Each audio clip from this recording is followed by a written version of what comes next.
It has happened. This is Ukraine's capital. What seemed unthinkable in the 21st century is now underway. A democratic country has been invaded by its nuclear-armed neighbor on multiple fronts. It is a full-scale attack. Ukrainian National Police showed us this mass grave in Bucha, saying they believed up to 150 civilians might be buried here, but no one knows. It's been confirmed Kiwi aid worker Andrew Bagshaw died while trying to rescue a woman in war-torn Ukraine. The 47-year-old... Now, the family of a British man who was volunteering in Ukraine have confirmed that he and his colleague have been killed. We'll get more on this now from Sky. In the last month, Russia has targeted Ukraine's energy infrastructure. In the capital, Kyiv, 500,000 have no power. This entire apartment complex lit only by headlights. Small shops lit only by candles. It's hectic, it's chaotic. Really, there is no words to give a description of what you feel when you realize that your country is in war, that it was attacked. You'd start hearing a lot of explosions every single time the sirens went off. And even when you're in a shelter in a deep basement and it's several kilometers away, you can hear and feel the impact.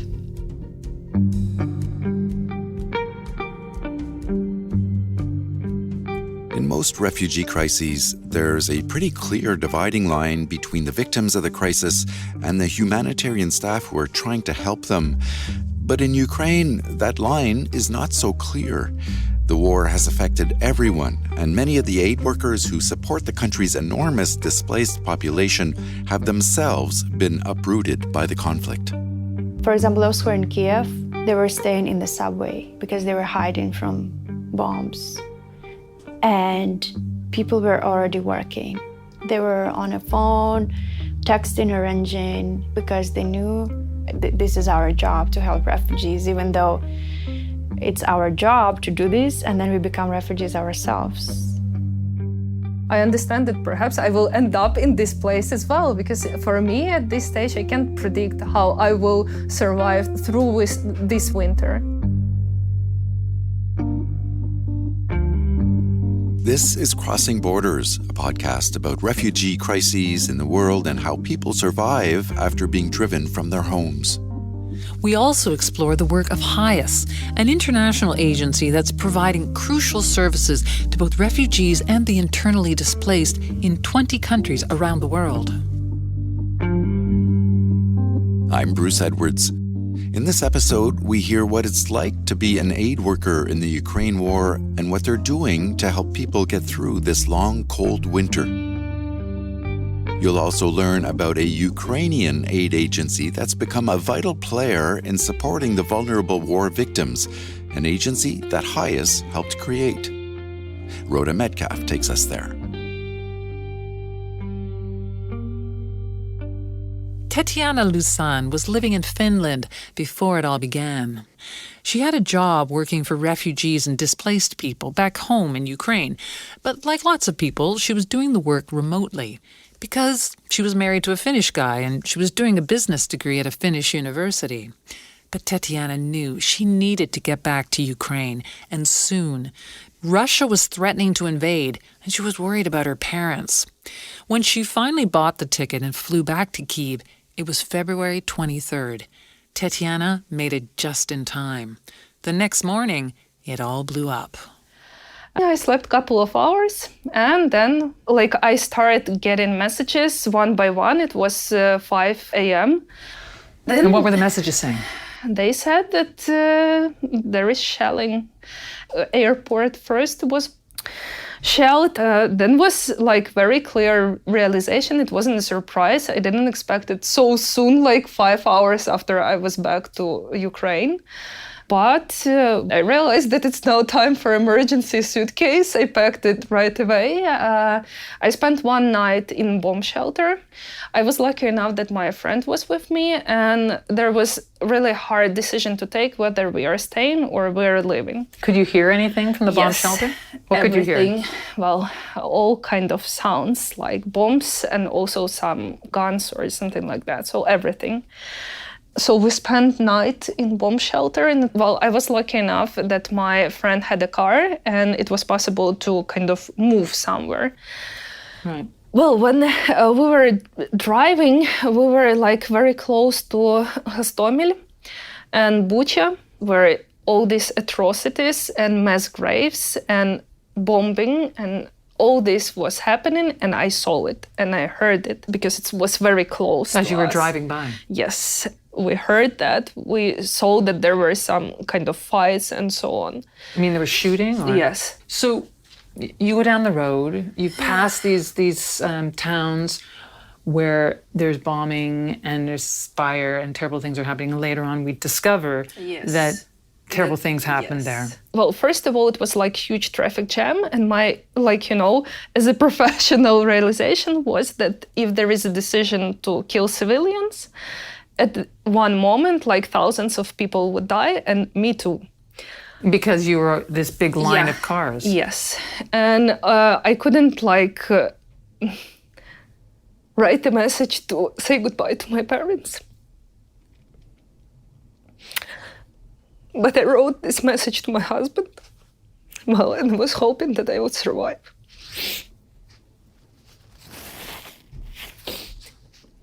Well, but there was no and still no time for emotions. Sorry, there was no time? For emotions? For emotion. There was no time for emotions then? Yes, and now neither.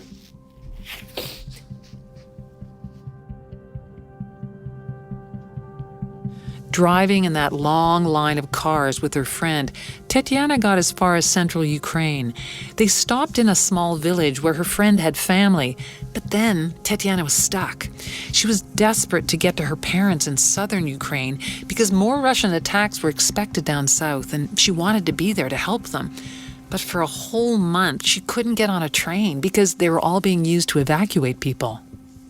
And once there was a chance, I finally reached destination. So you got on a train? Yes, to be with my parents. And it was another second emotional moment.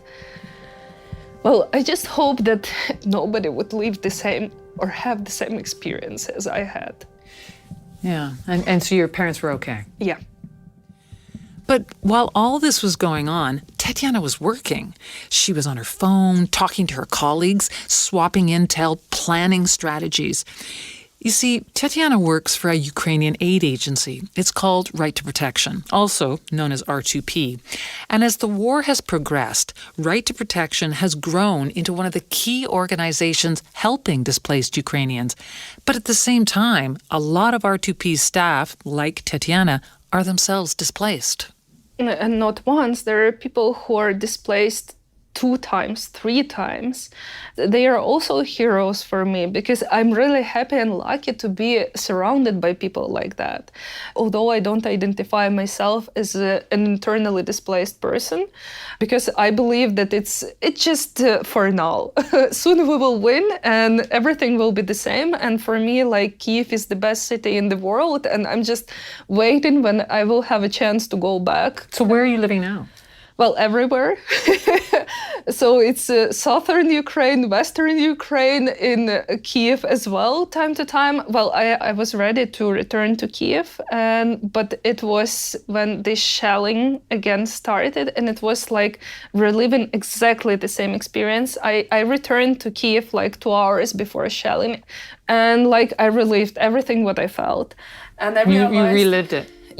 Yeah, I couldn't make it. I realized that, helping people is now more important for me than helping myself. So that's why the only way is just not to go back to Kyiv for now, although I really want and I love this city. I understand that I can do that.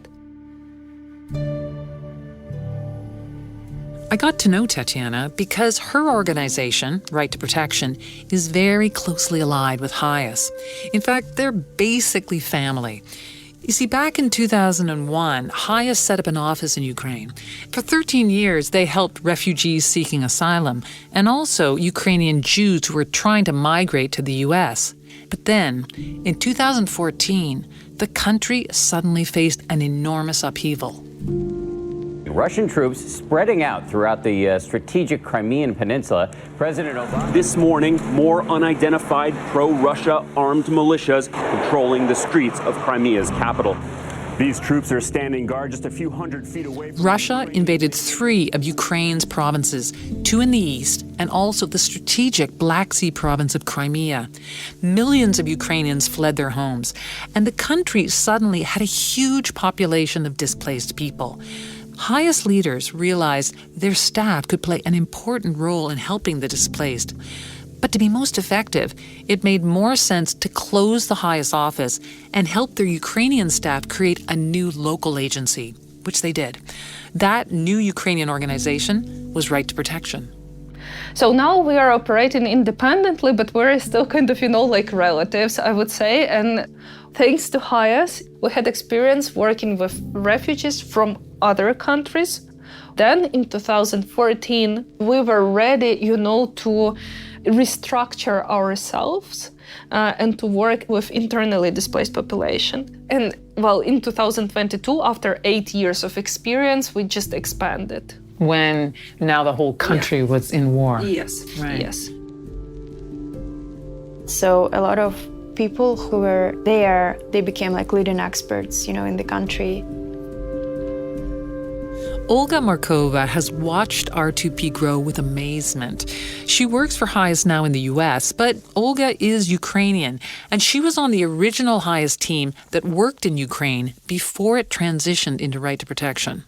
Yes, so when we were HIAS Ukraine, we were not a very big office, maybe a little more than 10 people or 20 people.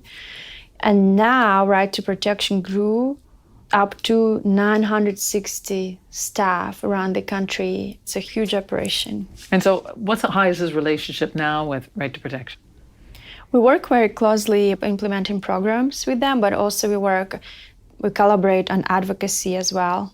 So a lot of what HIAS does in Ukraine is through Right to Protection? Yes, by providing funding to them.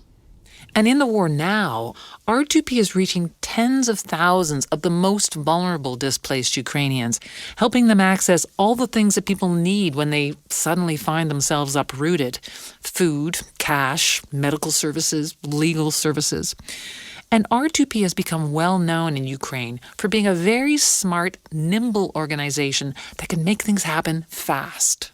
And I think one of the ways that they've decided to do that is to have mobile teams. So those mobile teams can go quickly and register new beneficiaries. I visited some of the centers where they're working. It's just incredible. For instance, with people who were civilians who lost their limbs under fire, under evacuation. A whole hospital full of these people. And in Ukraine, you cannot get access to services unless you are documented. So these are people who sort of ran out of their homes suddenly because their town was under attack, but they forgot their documents, and then they get wounded. Is that? Exactly. So R2P works with them to go through the incredibly difficult process of getting their documents back. And you can imagine going to the DMV, without a limb and in shock. You can't do that. Standing in multiple government lines for many hours is just not feasible. So R2P works directly to get that documentation for them. And once they get that documentation, then they have access to medical services, etc. So those are just in very difficult stories and situations that R2P is they're really at the front lines of helping. Okay, so perhaps I could just get you to introduce yourself. Just give me your name and what you do. Sure. My name is Catherine Shamrai. I am Program Director for HIAS Ukraine. So Catherine's in Ukraine now working directly for HIAS because as the crisis has deepened, HIAS decided to put a new team together on the ground in Ukraine. The idea is that the HIAS team will work alongside R2P to bring in more expertise, especially in areas like mental health, so helping Ukrainians deal with their trauma, and also working with women and girls who are especially vulnerable in war. Although right now, top priority for pretty much all of the aid agencies is helping Ukrainians get through the winter. Catherine was brought in to help get this new HIAS team off the ground. Oh, yeah. I actually started with HIAS officially on October 10th, which was the day that everything started to be much more intense. Wasn't that the day that Russia really started shelling Kyiv again? Yeah. So Heard lots of explosions not too far from where we were. And even when you're in a shelter in a deep basement and it's several kilometers away, you can hear and feel the impact. So you've been in the shelters a few times? Every day. Every day you're in the shelter? That must be very unnerving, no? It's unnerving. It's cold because often it's a parking garage. And once you sit in a shelter in a parking garage for 3 or 4 hours and you get kind of bone cold and there's no heating in your building, there's just no way to warm up again. So what's the temperature like right now? What's the weather like? Well, last night it snowed, so it was quite beautiful. Nice little layer of fresh snow. So it's in the low 30s or high 20s. And it's always cloudy. So you can never have that warmth of the sun to help mitigate against some of the cold. Oh, dear. That's a bit depressing. So, I mean, how bad are things? I mean, are a lot of people suffering from the cold? Absolutely. I think in the bigger cities, we have more options. You can find a cafe that has a generator. There are ways to get warm in the bigger cities, but in villages and smaller towns, there are places that have had no electricity for days, or they don't even have water infrastructure because that's been damaged. So people are absolutely suffering from the cold. And another thing that we forget about with the electricity is inability to cook. Most of the ranges here, especially in buildings that are in the cities, they're electric ranges. So things as simple as making some dinner tonight, it becomes impossible because there's just no way to cook it. So the lack of electricity is a much bigger problem than we could possibly imagine until we actually start to live it. Sure. So are you worried at all about surviving the winter yourself? Oh, I will share with you that I bought an inflatable bathtub so that I could warm myself up because there is no bathtub where I live, but soaking in warm water can really help. So I've done my own little measures. I've set the thermostat to the highest level for the hot water so that if it's out for a couple of days, there's still some warmth there. So there are small measures. I do know that if the situation really becomes untenable, we will relocate. So in terms of my personal comfort, I'm in a very privileged position. I know that HIAS will support us. I know that we can move to other parts of the country. So I'm not particularly worried about me. I'm much more worried about the people who are in much more vulnerable situations.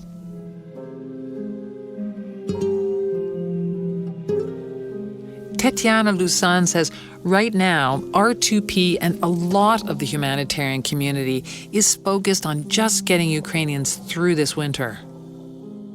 Giving them heaters or appliances to heat premises or something like that. Also clothes, some blankets and so on. Coats. Yes. And apart from that, also fuel is a big part of the problem. What's the kind of fuel that most... Firewood, coal. So people have fireplaces? Yes, stoves. Stoves. Oh, they have wood stoves. Yeah. Yes. But where are people living? People who have been displaced. I mean, where do they end up living their lives right now? Where are they? So these people are living either in collective centers or they were hosted sometimes temporarily in rural areas, in old buildings, houses. And also they are renting apartments. When you say that they're in these collective centers, what is that? What does that look like? Well, it's school, for example. This is collective center because there was no preparation for almost 7 million IDP. So we're talking about kindergartens, schools, but insulation there is bad. It's old windows or electricity grid is old. So that's why if you're trying to heat up these premises, this grid is so old that it can take in all this pressure. So you've got these old electrical grids that can't handle all of the demand that's being put because you have these people staying in these places they never used to be living in. Yeah, nobody planned that there would be hundreds of people living in school and kindergartens. That's their reality now. So they would, they just have bed. Are they just sort of living Yes. in big open spaces? Again, in best case scenario, because there is a need for blankets, mattresses, and so on. Still. Are there some concerns about being able to get all of these, construction material, all the materials you need to do this? And heaters and generators, for energy and so on, of course. And this is my own concern as well. I'm not only talking as a representative or of NGO. No, personally for me, I'm not sure that everything will be fine for myself. And I'm thinking about power banks, about candles, about blankets, sleeping bags, and all this. This is part of my agenda. This is everyday life now. So you are in an apartment now? Yeah, I am. And I'm just in an apartment building? Yes, in old apartments because it's old city. These stoves, so inside apartments. So when you say old stoves, what do you mean? How are they heated? So with firewood as well. Yeah. But we now need to think about a shortage of firewood because I won't be alone who would be thinking about living in these types of apartments. And getting enough firewood for everybody in the whole building. Yeah, it's also necessary to understand that we are, in case of winterization, we are not only talking about internally displaced population, we're talking basically about the whole Ukraine. Right, because there's been damage to a lot of the electrical systems. And especially damaged now when there is no time for restoration and repair. It's been attacked. Yes. Right. So in terms of the work that your organization is doing now, what can you guys do now to try and improve the situation as much as possible for people? Well, first of all, I mentioned previously about non-food items. So it's blanket, mattresses, and all these some heating devices and so on. So this is part of our agenda. And also... Where do you get that from? Well, from donors and international assistance, so to say, international donors who are we're thankful that they are supporting us, supporting people in Ukraine. And apart from that, I didn't mention before, so the third part of assistance in this case is cash. To rent an apartment where it's more insulated, more kind of less cold.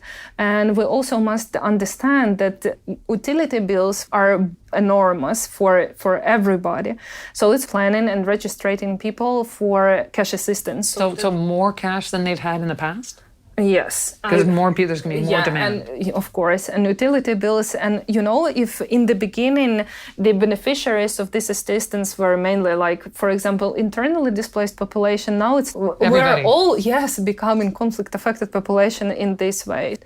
There will be some preferences, for example, where families with 2-3 children or people over 60 years old or something, but still, the coverage must be much wider during winter season to ensure that, people don't freeze to death. Yes, exactly so. Yeah. So do you think that's going to be possible? Is it going to be possible to get that much money together and Well, we need to do that. That's all what I can say and find a way. And Catherine Shamrai says the new HIAS team is also trying to integrate winter survival into their new programs. So we're going to be combining our programming about women and girls with more practical measures, like identifying community spaces where we can perhaps ensure that they have electrical power and internet, and we'll work with them there, but also provide some material support if we can get that going. Material support? What kind of material support? So basically, finding a couple of locations where we can make it comfortable when it's cold and there's no electricity and there's no internet. Creating a space where women and girls can go and reliably to get warm, get connected, and charge up their devices. Right. So the idea is that you want to support these women if they're in a situation of violence or abuse, but you want to kind of bring them into a space where they can get more than that, where they can also get some of the basics of what they're missing right now. Absolutely.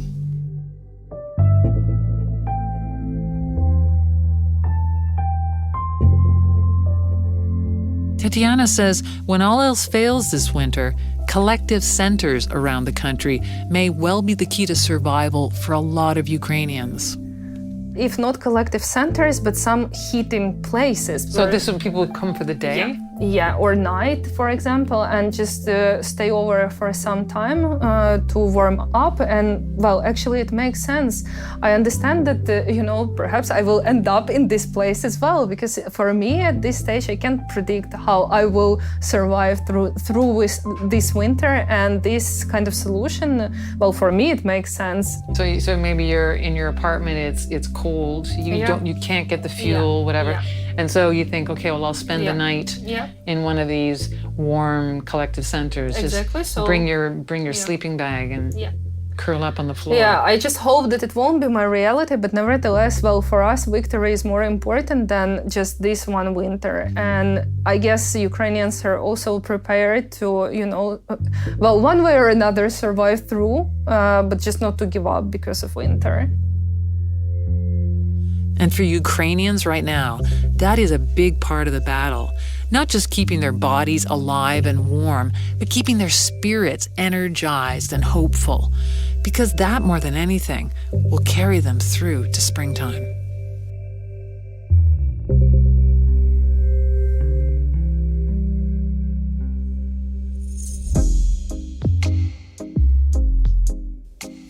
Crossing Borders is a global audio production created for HIAS to raise awareness about the situation of refugees around the world.